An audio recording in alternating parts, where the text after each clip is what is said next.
ఆన్లైన్లో ఉన్న వాళ్ళకి ఒకసారి కన్ఫర్మ్ చేయండి, ఆడియో వీడియో క్లారిటీ ఉందా, సో దట్ మనం స్టార్ట్ చేద్దాం. ఐ థింక్ ఇది సెకండ్ క్లాస్ అనుకుంటా.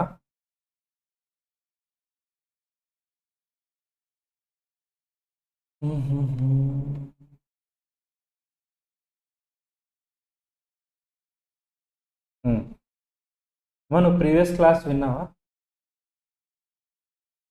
అవునా? లాస్ట్ 2 days అంటే ఇదిగో ఇవే మనం మాట్లాడింది. నీకు యాప్లో ఓకే రైట్. సో యాక్చువల్లీ ఇది కంటిన్యూషన్ క్లాస్ అవుతుంది. సారీ, అది యాజ్ సూన్ యాజ్ పాసిబుల్ రేపు క్లాస్కి వచ్చేలోపు చూసేమా. రైట్. సో వేరు వీళ్ళు online. Good evening sir. All right sir. Okay right. ఓకేమ్మా. సో మనం ప్రీవియస్ క్లాస్లో బేసిక్స్ మాట్లాడుతూ, ఎవరైనా క్లాస్కి రాకపోతే ఒకసారి ప్రీవియస్ సెషన్స్ ఒకసారి కంప్లీట్ చేసేయండి, వెరీ క్రూషియల్. సో మనం మాట్లాడే టాపిక్ ఏంటంటేనమ్మా, సబ్జెక్ట్ వచ్చేసి ఫైనాన్షియల్ మేనేజ్మెంట్. ఓకేనా? టోటల్ మీకు సిఎంఏ ఇంటర్లో 4 సబ్జెక్ట్స్ ఉంటాయి గ్రూప్ 2లో. గ్రూప్ 2ఏ కదా? గ్రూప్ 2లో. So financial management and BDA మన subject name, business data analytics. Financial management weightage వచ్చేసరికి 80 మార్క్స్, బీడీఏ 20 మార్క్స్. ఓకేనా? ఈ ఫైనాన్షియల్ మేనేజ్మెంట్ 80 మార్క్స్లో one of the important topic ఏంటంటే క్యాపిటల్ బడ్జెటింగ్. ఇదంతా ఈ ఇంట్రడక్షన్ మనం లాస్ట్ క్లాస్లో మాట్లాడుకున్నాం. క్యాపిటల్ బడ్జెటింగ్ మాట్లాడుతూ క్యాపిటల్ బడ్జెటింగ్కి అవసరమైనటువంటి బేసిక్స్ని మనం ప్రీవియస్ క్లాస్లో మాట్లాడుతున్నాం అనమాట. Basics of capital budgeting. ఈ క్యాపిటల్ బడ్జెటింగ్ మాట్లాడుతూ మనం టైం వాల్యూ ఆఫ్ మనీ అనే కాన్సెప్ట్ని మాట్లాడుతున్నాం. నీ బ్యాక్గ్రౌండ్ ఏంటమ్మా? CMA foundation, degree? Foundation. Okay, very good. So time value of the money definitely నీకు ఇప్పుడు తెలిసి ఉండదు. ఒకసారి ఎవరైనా ఆన్లైన్లో మేబీ ఎందుకులే 1 day గ్యాప్ వచ్చింది కదా నిన్న, ఉందా time value of money? Very good. ఉంటే నో ఇష్యూ. సో ఒకసారి నేను లాస్ట్ క్లాస్లో మనం ఏం మాట్లాడామో క్విక్గా ఒకసారి రివైజ్ చేసేసి ఫర్దర్ టాపిక్కి వెళ్ళిపోదాం. ఏంటంటే యూజువల్లీ ఇదిగోండి మనం ఇట్లా మాట్లాడాం, ఇదిగోండి టుడే, సర్లే ఎందుకులే మళ్ళీ ఫ్రెష్గా మాట్లాడదాం. సో టైంకి వాల్యూ ఆఫ్ మనీకి రిలేషన్ ఉందా అంటే ఎస్, రిలేషన్ ఉంది. ఏంటి ఆ రిలేషన్ అంటే డైరెక్ట్ రిలేషన్. డైరెక్ట్ రిలేషన్ అంటే అర్థం ఏంటంటే both will move in same direction. అంటే as the time increases value of the money also increase. For example నా దగ్గర 1 lakh రూపీ ఉంది. ఈ 1 lakhని నేను డిపాజిట్ చేశాను 1 yearకి 10% ఇంట్రెస్ట్ రేట్ దగ్గర. అంటే నాకు ఆఫ్టర్ 1 year నాకు ఎంత డబ్బులు వస్తాయి? 1,10,000 వస్తుంది. ఎందుకంటే 1 lakh నా ప్రిన్సిపల్, 10,000 ఇంట్రెస్ట్. అదే 2 yearsకి డిపాజిట్ చేస్తే సింపుల్ ఇంట్రెస్టే క్యాలిక్యులేట్ చేద్దాం, 1,20,000. 3 years అయితే 1,30,000 సింపుల్ ఇంట్రెస్ట్. నేను కాంపౌండ్ ఇంట్రెస్ట్ కూడా తీసుకోవచ్చు. సో ఇక్కడ ఏమవుతుంది, టైం పెరిగే కొద్దీ వాల్యూ ఆఫ్ ద మనీ కూడా పెరుగుతుంది. సో ఇది మనం టైం వాల్యూ ఆఫ్ ద మనీలో మాట్లాడింది. ఇదంతా కూడా మనకి 6th class స్టఫ్.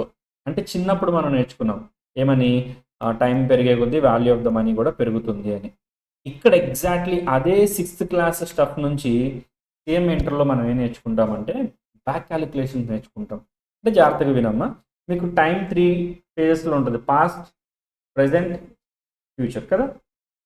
ఇప్పుడు మనం ఉన్నదే ప్రజెంట్లో, మనం వెళ్తుంది ఫ్యూచర్ కదా. ఇప్పుడు ప్రజెంట్ నుంచి ఫ్యూచర్కి వెళ్తుంటే ఇదే ఇయర్ 2024 కదా. ఈరోజు మనం బ్యాంక్లో కొంత డబ్బులు డిపాజిట్ చేసి ఆఫ్టర్ 3 years అంటే 2027లో మనం ఆ డబ్బులు తీసుకోవడానికి వెళ్తే, ఇదిగో ప్రజెంట్ మనం 5 lakhs డిపాజిట్ చేసాం అనుకుందాం. 2027లో 3 years తర్వాత వెళ్ళి సార్ నా డబ్బులు ఎంత అయినాయి అని అడిగాం అనుకోండి, వాడు 5 lakhs కన్నా ఎక్కువ చెప్తాడా, తక్కువ చెప్తాడా, ఈక్వల్ టు 5 lakhs చెప్తాడా? ఆబ్వియస్లీ ఎక్కువ. ఎంత ఎక్కువ కాసేపు పక్కన పెట్టేద్దాం. మా మైక్ మ్యూట్ చేయండి అమ్మా, ప్రవళిక మైక్ మ్యూట్ చేసేనా? సో ఎంత ఎక్కువ అనేది తర్వాత చూద్దాం. అది ఇంట్రెస్ట్ ఎంత, సింపుల్ ఇంట్రెస్టా, కాంపౌండ్ ఇంట్రెస్టా, ఆ తర్వాత. ఫస్ట్ ఆఫ్ ఆల్ అసలు ఎక్కువ తక్కువ మాట్లాడుకుంటే ఇక్కడ మనం 5 lakhs ఇన్వెస్ట్ చేసామంటే డెఫినెట్లీ ఆఫ్టర్ 3 years మనకి 5 lakhs కన్నా ఎక్కువే ప్లస్ ఉంటుంది. మీరు ఇక్కడ అర్థం చేసుకోవాల్సిన విషయం ఏంటంటే, మనం ప్రజెంట్ నుంచి ఫ్యూచర్కి వెళ్తున్నప్పుడు, when we are travelling from present to future, value of the money ఇక్కడ ఏమవుతుంది, పెరుగుతుంది. దీని రివర్స్లో మాట్లాడదాం ఒకసారి. మనం ఫ్యూచర్ నుంచి ప్రజెంట్కి వస్తే ఏమవుతుంది, మనం ఫ్యూచర్ నుంచి ప్రజెంట్కి బ్యాక్ వస్తున్నాం అనుకోండి, అప్పుడు ఏమవుద్ది, value of the money decrease అవుతుంది. అర్థమైందా? ఇప్పుడు ఇందాక మనకి వాల్యూ ఆఫ్ ద మనీ పెరిగింది, సింపుల్ దానికి ఆపోజిట్ చేస్తే తగ్గుతుంది. ఇప్పుడు తగ్గుతుంది అని మనం వాడుతున్నాం. ఇలా తగ్గడానికి మనం ఒక ఫ్యాక్టర్ వాడతాం, దాని పేరే డిస్కౌంట్ ఫ్యాక్టర్. దాని పేరే డిస్కౌంట్ అంటే తగ్గించడమే కదా, డిస్కౌంట్ ఫ్యాక్టర్. దీనికి ఇంకో పేరు కూడా ఉంది, ప్రెజెంట్ వాల్యూ ఫ్యాక్టర్. ఏంటది? ప్రెజెంట్ వాల్యూ ఫ్యాక్టర్ ఫామ్లో వచ్చేసి 1/1 + r whole power n, where r అంటే రేట్ ఆఫ్ ఇంట్రెస్ట్, n అంటే నెంబర్ ఆఫ్ ఇయర్స్. ఓకేనా? దీన్ని ఇంకా సింపుల్గా మాట్లాడాలంటే, ఫర్ ఎగ్జాంపుల్ మనం 10% దగ్గర డిఎఫ్స్ చూద్దాం. డిఎఫ్స్ అంటే డిస్కౌంట్ ఫ్యాక్టర్స్ అనమాట. ఈ డిస్కౌంట్ ఫ్యాక్టర్స్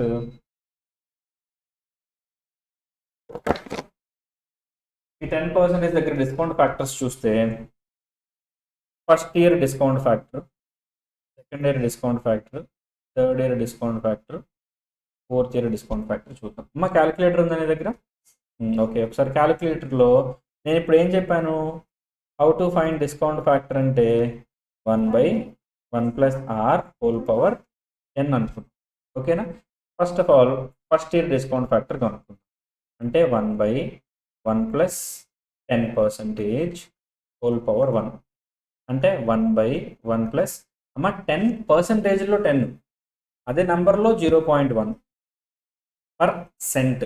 సెంట్ అంటే 100, 10% అంటే 10/100 అంటే 0.1. సో 1 + 0.1 హోల్ పవర్ 1 అంటే దాంతో 1/1.1 హోల్ పవర్ 1 అంటే దాంతో 1/1.1.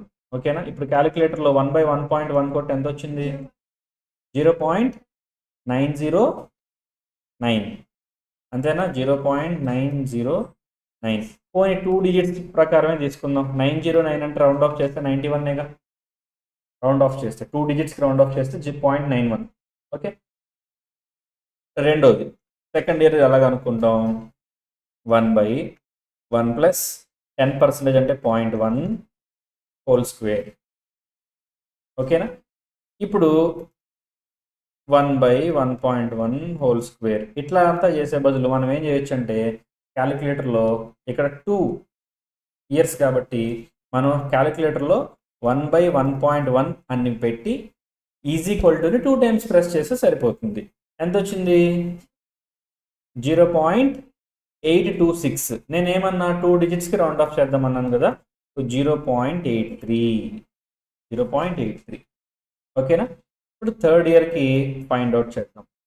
సో అంటే ఏంటి, క్యాలిక్యులేటర్లో 1/1.1 అని ఎంటర్ చేసి ఈజీక్వల్టుని 3 times ప్రెస్ చేస్తే సరిపోతుంది థర్డ్ ఇయర్. అంటే ఎన్ని ఇయర్స్కి కావాలో అన్నిసార్లు ఈజీక్వల్టుని ప్రెస్ చేస్తే అయిపోతుంది. సో ఈజీక్వల్టుని 3 times ప్రెస్ చేయండి. ఎంత వచ్చింది, 0.75. పక్కనే రాలేదా, 7513 అంటే 75. ఓకే, రౌండ్ ఆఫ్ చేసేసాం. Very good. ఫోర్త్ ఇయర్కి ఒకసారి క్యాలిక్యులేట్ చేద్దాం.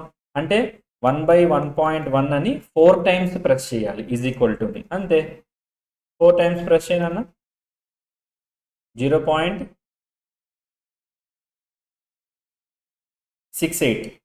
2 digitsకి రౌండ్ ఆఫ్ చేసావా, 683 వచ్చి ఉంటుంది. 683 అంటే 68. ఓకేనా? సో అట్లా అంటే ఇది this is the way to find discount factors. ఇలా మనం కనుక్కుంటాం డిస్కౌంట్ ఫ్యాక్టర్స్. ఇట్లా ఎన్ని సంవత్సరాలకైనా కనుక్కోవచ్చు. ఫర్ ఎగ్జాంపుల్ ఇక్కడ ఇలా వెళ్తూ 27th ఇయర్ది కనుక్కోమన్నాడు అనుకోండి, ఈజీయే. మనం ఈజీక్వల్టుని 27 times ప్రెస్ చేయాలి. అందేమైంది, 27 టైమ్స్ ప్రెస్ చేస్తాం అట్లా. ఓకేనా? సో ఇప్పుడు మన టాపిక్ ఏంటి అంటే కనుక్కోవడం ఈజీయే, బట్ దీని ఎగ్జాక్ట్ మీనింగ్ ఏంటి సార్ అని అడిగితే జాగ్రత్తగా వినండి. ఇక్కడ దీని మీనింగ్ ఏంటంటేనమ్మా 0.91 అని ఉంది కదా. ఓకే, ఈ 0.91 అంటే అర్థం ఏంటంటే నేను ఇందాక ఏం చెప్పాను, ప్రజెంట్ నుంచి ఫ్యూచర్కి వెళ్తూ ఉంటే వాల్యూ ఆఫ్ ద మనీ ఏమవుద్ది, ఇంక్రీజ్ అవుతుంది. రివర్స్ మాట్లాడుకుంటే ఫ్యూచర్ నుంచి ప్రజెంట్కి వస్తుంటే వాల్యూ ఆఫ్ ద మనీ ఏమవుతుంది, డిక్రీజ్ అవుతుంది. ఇక మనం డిక్రీజ్ గురించేగా మాట్లాడుతున్నాం. ఇప్పుడు దీని అర్థం ఏంటంటే ఇదిగో ఫ్యూచర్లో ఒక సంవత్సరం ఇది ఫస్ట్ ఇయర్ కదా, దీని అర్థం ఏంటంటే ఫ్యూచర్లో ఇదంతా ఏ ఇంట్రెస్ట్ రేట్ దగ్గర, 10% ఇంట్రెస్ట్ రేట్ దగ్గర. సో ఫ్యూచర్లో మనకి ₹1 వస్తుంటే ఇప్పుడు దాని వాల్యూ ఎంత అంటే 91 పైసే. అంటే ఈరోజు నీ దగ్గర 91 పైసే ఉందనుకోమ్మా, ఆ 91 పైసేని 10% ఇంట్రెస్ట్ రేట్ దగ్గర ఇన్వెస్ట్ చేసామనుకో, this 91 paise will become ₹1 in 1 year. ఇది దీని ఎగ్జాక్ట్ మీనింగ్. ఓకే, ఇప్పుడు రెండో దానికి వద్దాం. వాట్ ఈస్ 0.83 అని నేను ఎవరైనా అడిగారు అనుకో డిస్కౌంట్ ఫ్యాక్టర్లో, అమ్మ సెకండ్ ఇయర్కి అనుకున్నావు కదా 0.83 వచ్చింది కదా, ఇప్పుడు ఎగ్జాక్ట్ మీనింగ్ అని అన్నారు అనుకోండి, దీని అర్థం ఏంటంటే సార్ ఏం లేదండి, మనకి ఆఫ్టర్ 2 ఇయర్స్ ఫ్యూచర్లో ఆఫ్టర్ 2 ఇయర్స్ ₹1 వస్తుంటే ఇప్పుడు దాని వాల్యూ 83 పైస్. అంటే నీ దగ్గర ఇప్పుడు 83 పైస్ ఉందనుకోమ్మా, ఆ 83 పైస్ని తీసుకెళ్ళి 10% ఇంట్రెస్ట్ రేట్ దగ్గర ఇన్వెస్ట్ చేసామనుకో, దిస్ 83 పైసే ఇంట్రెస్ట్ యాడ్ అవుతుంది కదా, this 83 paise will become ₹1 in 2 years, 2 సంవత్సరాల్లో. ఇప్పుడు నాకు 4th ఇయర్ని చెప్పు నువ్వు. 0.68 అంటే అర్థం ఏంటి,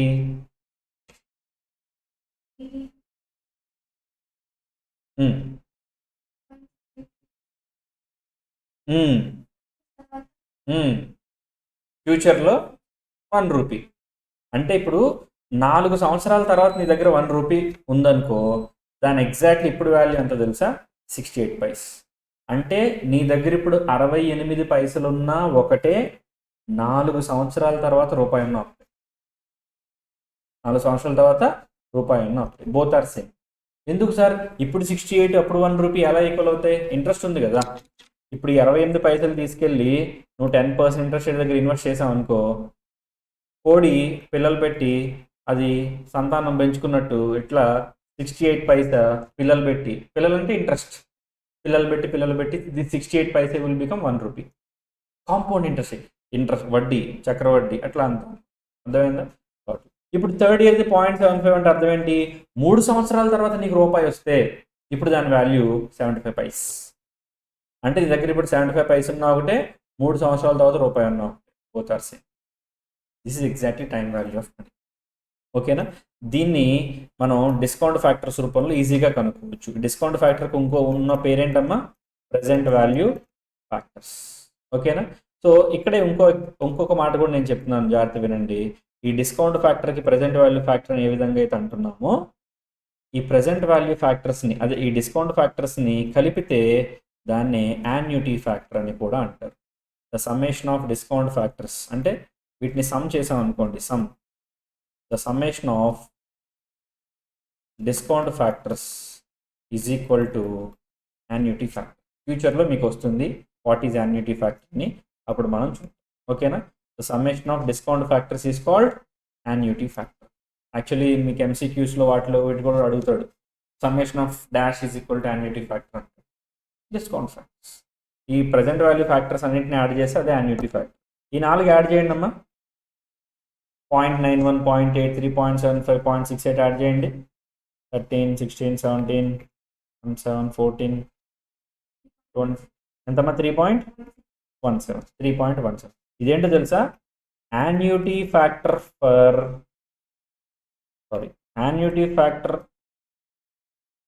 at a 10% for 4 years. 4 ఇయర్స్కి యాన్యుటీ ఫ్యాక్టర్ అనమాట 3.17, ఎక్కడ 10% దగ్గర. ఓకేనా, సో అట్లా ఉంటుంది. ఓకే, ఇది మనం ప్రీవియస్ క్లాస్లో మాట్లాడుకున్నాం. ఈ ఒక్క ఫార్ములాని మాత్రం జాగ్రత్తగా గుర్తుపెట్టుకోండి, DF formula 1/1 + r whole power n అనేటువంటి ఫార్ములా. ఎందుకంటే క్యాపిటల్ బడ్జెటింగ్ అయిపోయేదాకా మీరు ఇదే ఫార్ములాని యూజ్ చేస్తారు.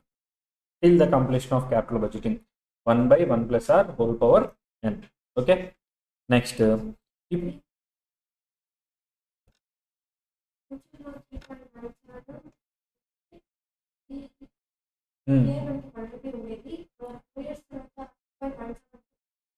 లేదు లేదు, అది కాదు. అది వేరు.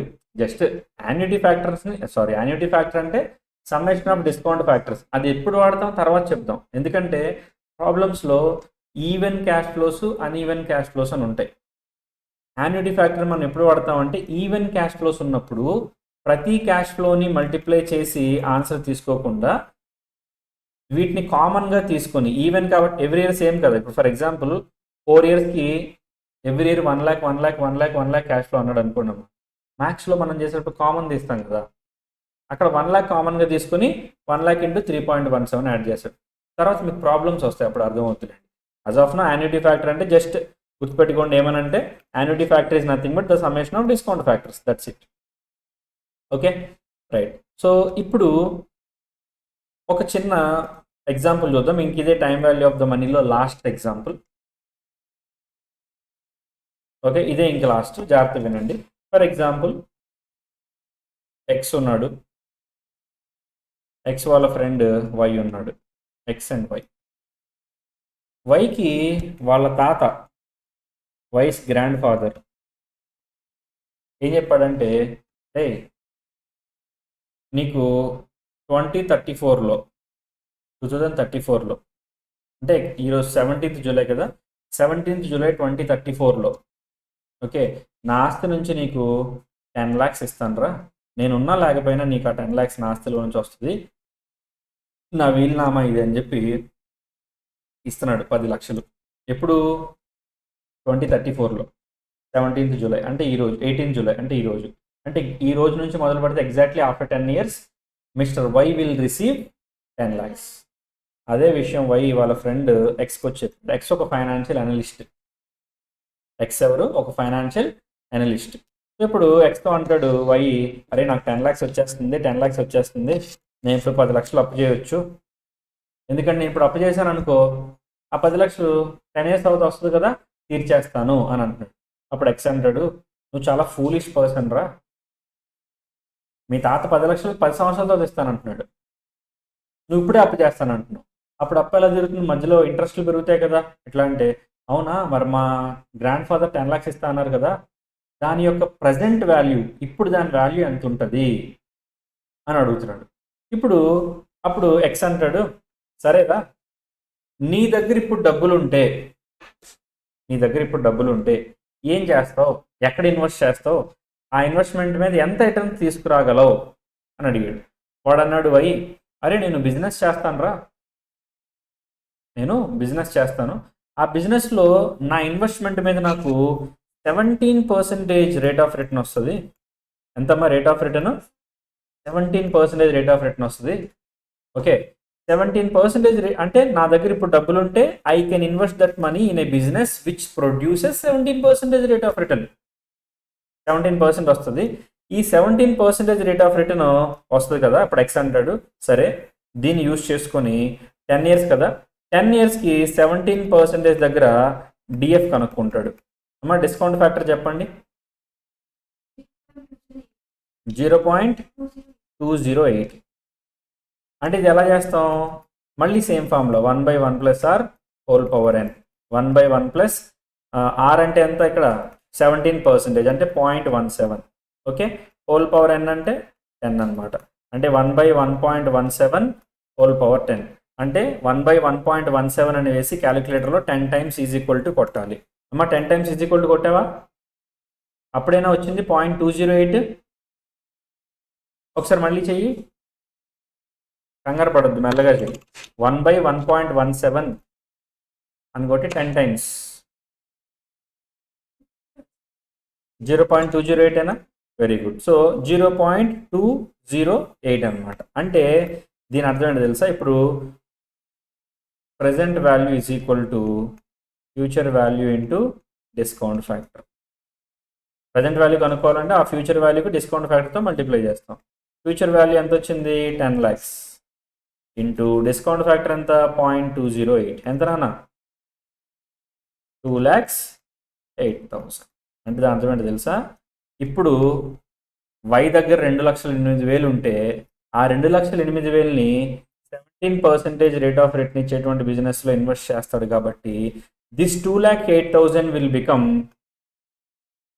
10 lakhs ఆఫ్టర్ 10 years. అంటే ఈ 2,08,000 రిటర్న్స్తో కలిపి 10 సంవత్సరాల్లో 10 లక్షలు అవుతాయి. అంటే వాళ్ళ గ్రాండ్ ఫాదర్ ఇప్పటికిప్పుడు 2,08,000 ఇచ్చినా ఒకటే, 10 సంవత్సరాల తర్వాత 10 లక్షలు ఇచ్చినా ఒకటే. Both are same. సింపుల్. అర్థమైందా? This is how exactly we will calculate present value and future value. ఇన్నాళ్ళు 6th క్లాస్లో 7th క్లాస్లో ఏం చేస్తాం? రాముడు ఉన్నాడు, రాముడి దగ్గర ₹1,00,000 ఉంది, ₹1,00,000 ఎస్బీఐలో డిపాజిట్ చేశాడు, చేస్తే ఎంత డబ్బులు వస్తాయి అంటే మనం ప్రజెంట్ నుంచి ఫ్యూచర్కి వెళ్తున్నాం. ఇప్పుడు మనం అప్గ్రేడ్ అయ్యాం, ఫ్యూచర్ నుంచి బ్యాక్ క్యాలిక్యులేషన్ ప్రజెంట్కి వస్తాం. ఇప్పుడు ప్రజెంట్ నుంచి ఫ్యూచర్కి వెళ్తున్నాం అంటే వాల్యూని పెంచుతాం, అందుకే వడ్డీ యాడ్ చేస్తాం. ఇప్పుడు మనం ఫ్యూచర్ నుంచి ప్రజెంట్కి వస్తున్నాం, వాల్యూ తగ్గుతుంది, తగ్గించాలి. అందుకని తగ్గించడానికి డిస్కౌంట్ ఫ్యాక్టర్ యూజ్ చేస్తాం. డిస్కౌంట్ ఫ్యాక్టర్ ఫామ్లో 1/1+R⁴. టోటల్ క్యాపిటల్ బడ్జెటింగ్ అయిపోయేదాకా మీరు ఒక్క ఫార్ములాని ఖచ్చితంగా గుర్తుపెట్టుకోవాలి. 1/1+R⁴. ఇందులో ఫార్ములాస్ ఏమి ఉండవమ్మా, అండ్ ఓన్లీ సింగిల్ ఫార్మ్. ఓకేనా? సో చాప్టర్ పేరేమనుకున్నాం? Capital budgeting.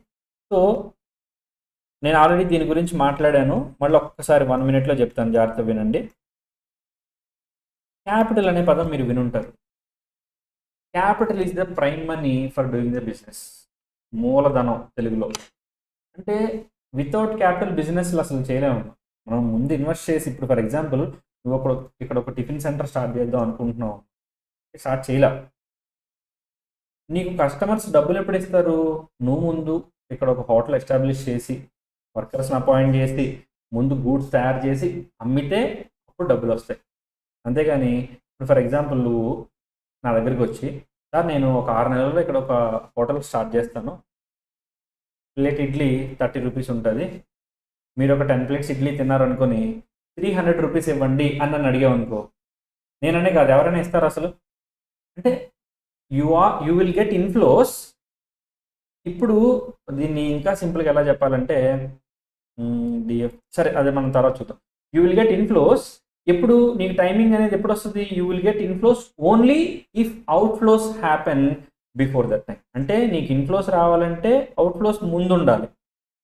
ఇక్కడ కూడా మనం బిజినెస్ స్టార్ట్ చేసేటప్పుడు డబ్బులు మనం ఇన్వెస్ట్ చేసి, అంటే క్యాపిటల్ బయట పెట్టి ముందు బిజినెస్ ఎస్టాబ్లిష్ చేస్తే ఆ తర్వాత ఆ బిజినెస్ మనకి క్యాష్ ఫ్లోస్ని జనరేట్ చేస్తుంది.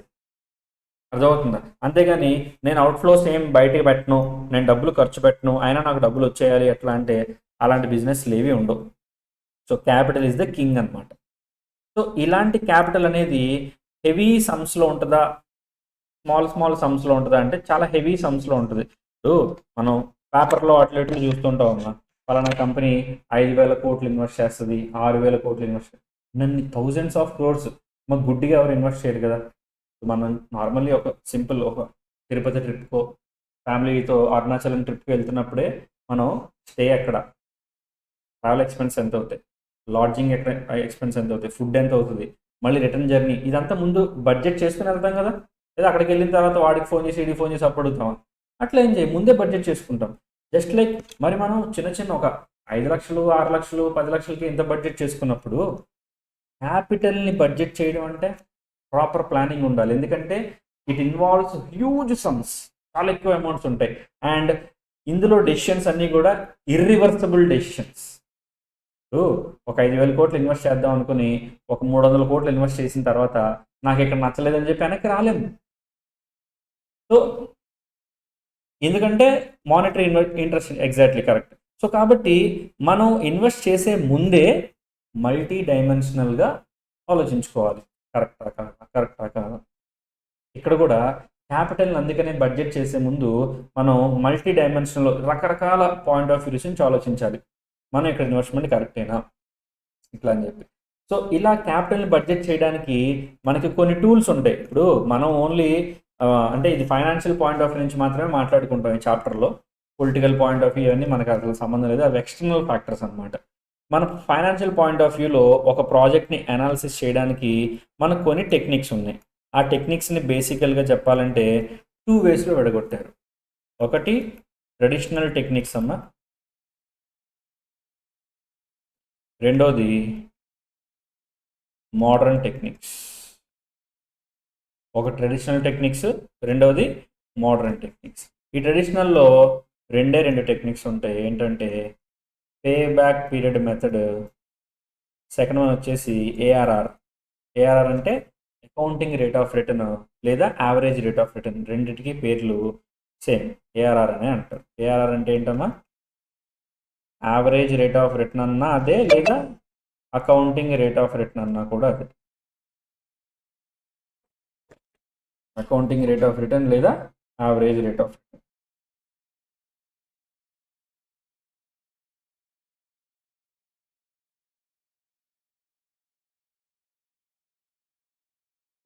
ఓకే, సో ఇవి ట్రెడిషనల్ టెక్నిక్స్ అనమాట.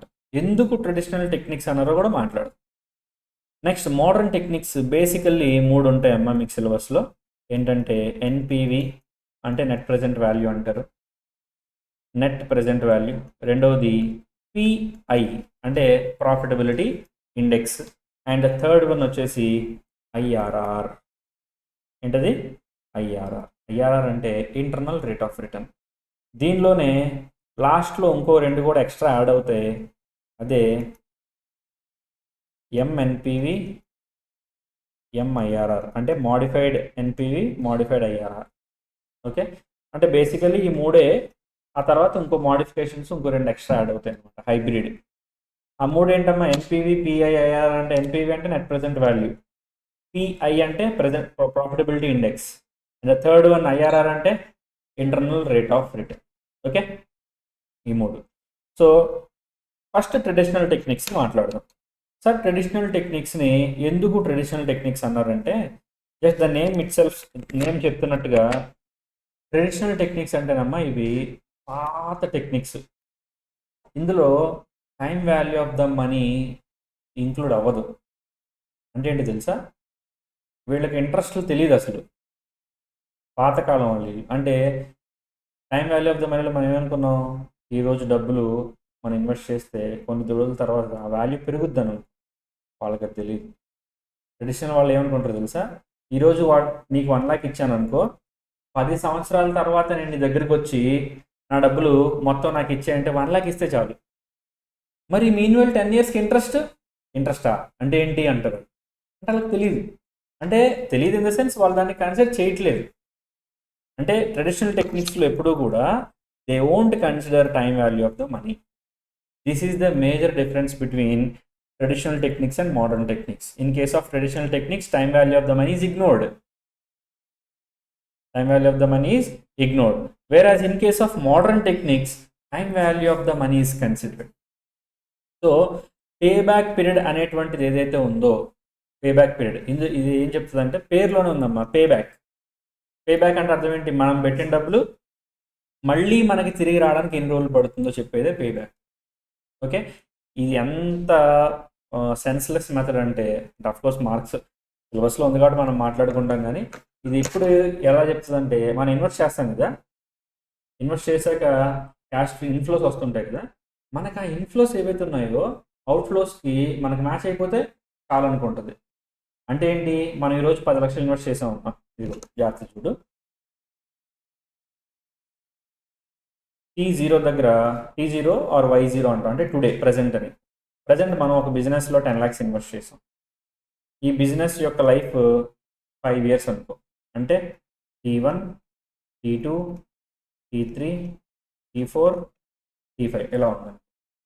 సో T1లో మనకి +2 lakhs వచ్చినాయి, T2లో +4 lakhs వచ్చినాయి, T3లో +4 lakhs వచ్చినాయి, T4లో +5 lakhs వచ్చినాయి, T5లో +3 lakhs వచ్చినాయి.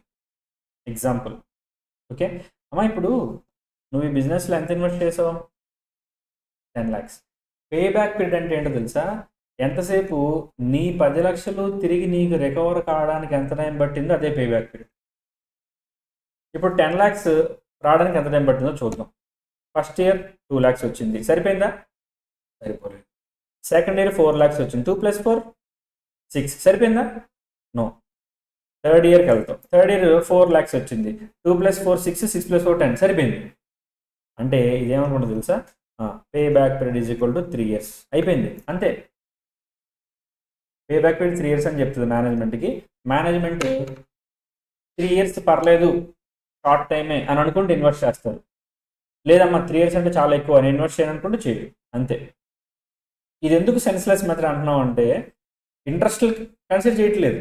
అండ్ వన్ మోర్ థింగ్, ఎంతసేపు నా డబ్బులు నాకు వచ్చడానికి ఎంత టైం పడుతుందో ఆలోచిస్తుంది, కానీ నీ డబ్బులు నీకు వచ్చిన తర్వాత ఏం జరుగుతుంది అనేది ఆలోచించదు. నీ డబ్బులు నీకు వచ్చిన తర్వాత T4లో 5 lakhs వచ్చింది, T5లో 3 lakhs వచ్చింది, ఆలోచించదు అది. ఎంతసేపు పే బ్యాక్ పీరియడ్ టైం తక్కువ ఉంటే యాక్సెప్ట్ చేసే ఉంటుంది. అంటే ఇప్పుడు ఫర్ ఎగ్జాంపుల్ ఇదే ప్రాజెక్ట్ ఉందమ్మా, నేను ఎగ్జాంపుల్ తీసుకుంటున్నా. ఇదిగో ఇక్కడ పే బ్యాక్ పీరియడ్ ఎంత వచ్చింది మనకి? 3 years వచ్చింది కదా. ఇంకో ఎగ్జాంపుల్ తీసుకుందాం. సేమ్ ఇన్వెస్ట్మెంట్ 10 lakhs అనుకోండి. ఇన్వెస్ట్మెంట్ ఎంత? 10 lakhs. లైఫ్ కూడా సేమ్ అనుకోండి, T1, T2, T3, T4, T5. Investment life same అనుకోండి. T1లో మనకి 2 lakhs, T2లో 8 lakhs, T3లో 50,000, 10,000, 10,000. ఇదిగో ఫస్ట్ ఇటు చూడు, నువ్వు ఈ ప్రాజెక్ట్లో ఎంత ఇన్వెస్ట్ చేసావు? T0 10 lakhs మైనస్, ఓకేనా? ఇక్కడ ఫస్ట్ ఇయర్ ఎంత వచ్చింది? సరిపోయిందా?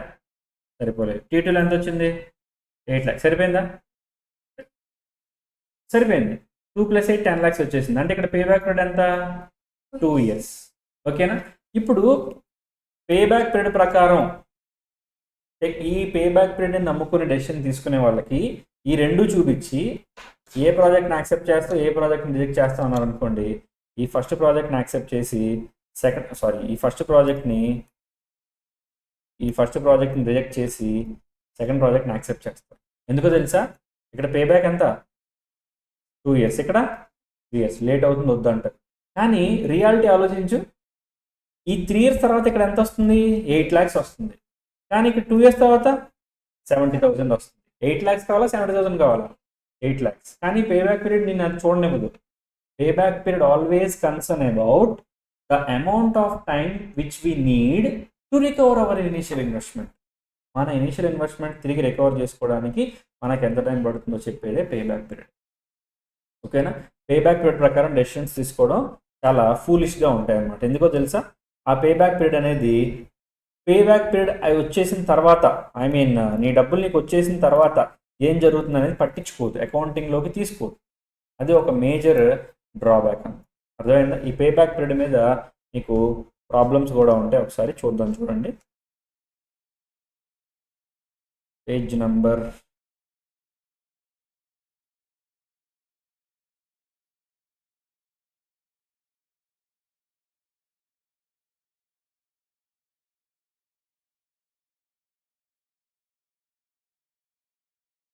'ఇదిగోండి pay back with equal and unequal cash flows' అంట. ఓకే, చూద్దాం. ఫస్ట్ ఆఫ్ ఆల్ చదువునన్నా ఏముంది? Pioneer limited is considering 2 mutual exclusive projects. Mutual exclusive projects అంటే ఏదర్ ఇదన్నా తీసుకోవాలి లేదా అదన్నా తీసుకోవాలి, రెండు తీసుకోవడం కుదరదు, ఎందుకంటే ఎక్స్క్లూజివ్ అన్నాడు అట్లా. Both require initial cash అవుట్లే 10,000 each, అంటే ఇన్వెస్ట్మెంట్ ఎంత? 10,000, and life 5 years. Companies required rate of return 10% and tax rate ఎంతమ్మా? 50%. ఓకే, ఇప్పుడు the projects will be depreciated on SLM basis, straight line ప్రకారం డిప్రిషియేషన్ తీసుకుంటాడు. Okay, the net cash flows expected to be generated by the projects and present value factor ఏదో ఇచ్చాడు. Project 1 అంట, project 1కి 4,000 అన్ని 4,000 వస్తున్నాయి. ప్రాజెక్ట్ 2 6,3,3,5,5 వస్తుంది. ప్రజెంట్ వాల్యూ ఫ్యాక్టర్స్ వాడు ఇక్కడ ఇవ్వకపోయినా మనం ప్రాబ్లంలో ఇవ్వకపోయినా మనం క్యాలిక్యులేటర్లో క్యాలిక్యులేట్ చేసుకుంటాం. You are required to calculate pay back period of the project. మనకు పే బ్యాక్ అడిగాడు కాబట్టి డిస్కౌంట్ ఫ్యాక్టర్స్తో సంబంధం లేదు. అమ్మా ఇక్కడ నువ్వు ఎంత ఇన్వెస్ట్ చేసావు? 10,000. ఫస్ట్ ఆఫ్ ఆల్ ప్రాజెక్ట్ 1 చూద్దాం.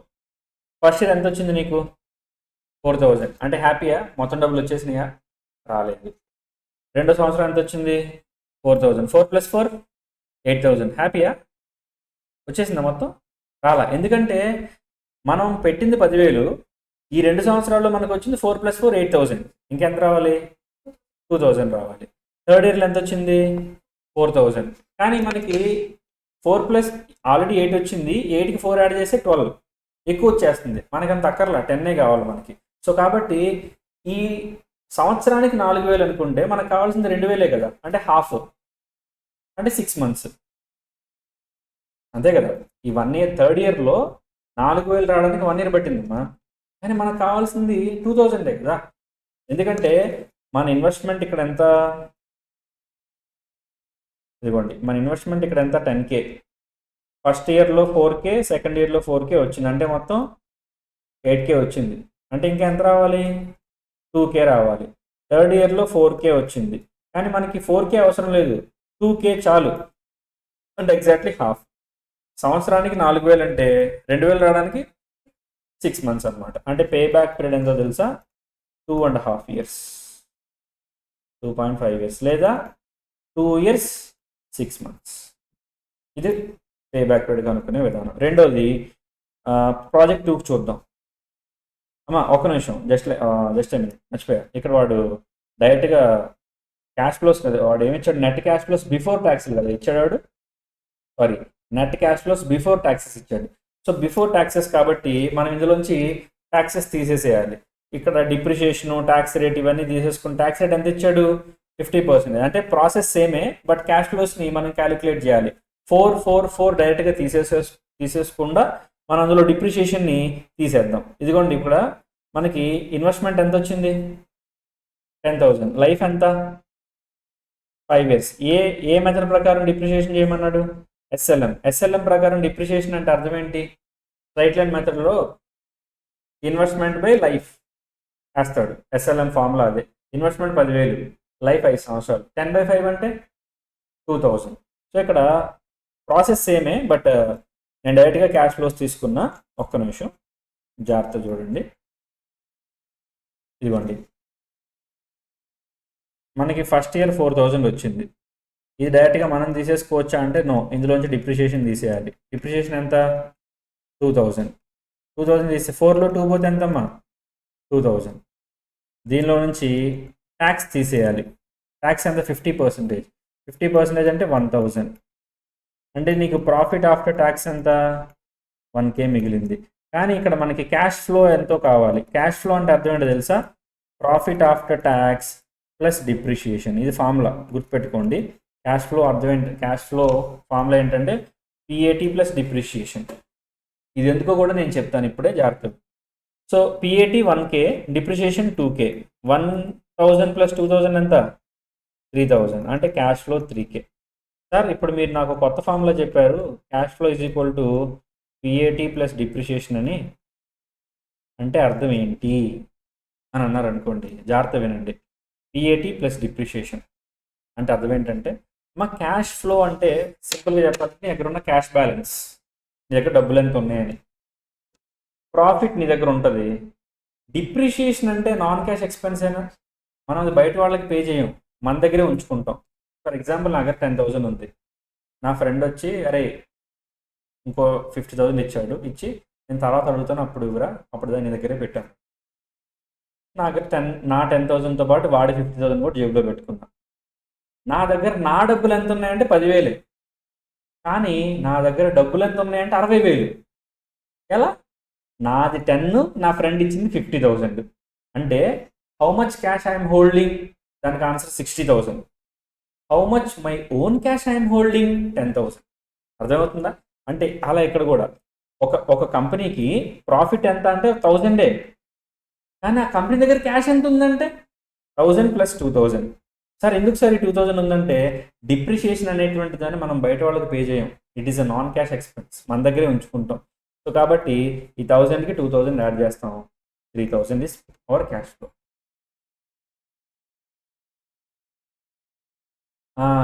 అలా వేసేస్తే మరి ట్యాక్స్ అప్పుడేమవుతుంది? ఇప్పుడు 4000 మీద ఇప్పుడు డిప్రిషియేషన్ లెస్ చేయలేదు అనుకోమ్మా, ట్యాక్స్ నీకు ఎక్కువ కట్టేస్తావు కదా నువ్వు. ఇప్పుడు 4000 మీద ట్యాక్స్ 50% అంటే ట్యాక్స్ ఎంత? 2000 వెళ్ళిపోతుంది కదా. ఎక్కువ ట్యాక్స్ ఎందుకు కట్టాలి? అందుకని ఎక్స్పెన్సెస్ని తీసేసి ట్యాక్స్ కట్టి అప్పుడు మనం యాడ్ బ్యాక్ చేసుకుంటాం. అర్థమైందా? సో అట్లా. సో ఇక్కడ ఫస్ట్ ఇయర్ క్యాష్ ఫ్లో ఎంత వచ్చిందమ్మా? 3000. ఇక్కడ సెకండ్ ఇయర్ చూద్దాం.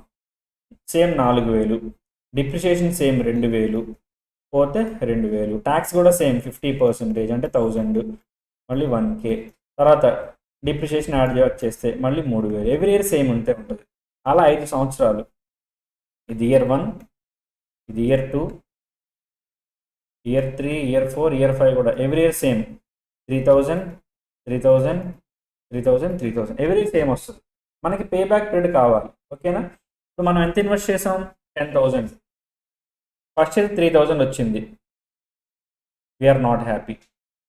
ఇది క్యూములేటివ్ క్యాష్ ఫ్లో, అంటే క్యూములేటివ్ అంటే యాడ్ చేస్తే నెక్స్ట్ ఇయర్ ఎంత వచ్చింది? ఇంకో 3000. 3 + 3 6000. హ్యాపీయా? నో. మళ్ళీ థర్డ్ ఇయర్ ఎంత వచ్చింది? 3000, అంటే మొత్తం క్యూములేటివ్ 9000. హ్యాపీయా? నో. ఇక్కడ ఎంత వచ్చింది? మనకి 10,000 రావాలి, 9000 ఇప్పుడు దాకా వచ్చింది, అంటే బ్యాలెన్స్ ఎంత?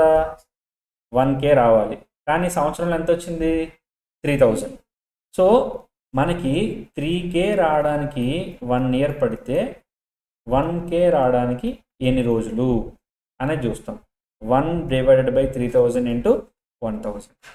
1/3000 ఇంటూ 1000 ఎంత వచ్చింది? ఏంటిదమ్మా? 1 తప్పు చేసావు నువ్వు. 1/3000 కొట్టు, ఇంటూ 1000 కొట్టు. మరి 333 ఎట్లా వస్తుంది? 0.333. ఓకేనా? అంటే దాని అర్థం ఏంటో తెలుసా? ఇక్కడ 3 సంవత్సరాలు, ఇక్కడ 0.3 ఇయర్స్, అంటే 3 + 0.33 ఇయర్స్, అంటే ఎంత? 3.33 years pay back period first ప్రాజెక్ట్కి. ఎంతమ్మా? 3.33 ఇయర్స్. ఓకేనా? ఇది pay back period for the first year అనమాట. ప్రాజెక్ట్ 1కి పే బ్యాక్ పీరియడ్. ఆన్సర్ అదోనో కాదో చూద్దాం. ఇదిగోండి, ఇక్కడ ఏం చేశాడు? 369. మర్చిపోయి, దీనిలో ఒక చిన్న ఎర్రర్ ఉంది. దీని ఆన్సర్స్ చూడాల్సిన అవసరం లేదు, మనం డైరెక్ట్గా చూద్దాం. నెక్స్ట్ ప్రాజెక్ట్ 2 చూద్దాం. చూడండి, ప్రాజెక్ట్ 2కి 6000, 3000, 3000, 5000, 5000 ఉంది. Uneven cash flows. సరే, ఒక్కొక్కటి చూద్దాం. 63355. ఓకే, ఇదిగోండి, year 1, year 2, year 3, year 4, year 5. ఎంతమ్మా? 6000, 3000, 5000, 5000. ఇవి క్యాష్ ఫ్లో బిఫోర్ ట్యాక్స్. ఇందులో నుంచి డిప్రిషియేషన్ తీసేసేయాలి. డిప్రిషియేషన్ సేమేగా, 2000. 6లోంచి 2 పోతే ఎంతమ్మా? 4000. Minus tax తీసేసేయాలి. ట్యాక్స్ ఎంత? 50%. 4లో సగం అంటే 2000.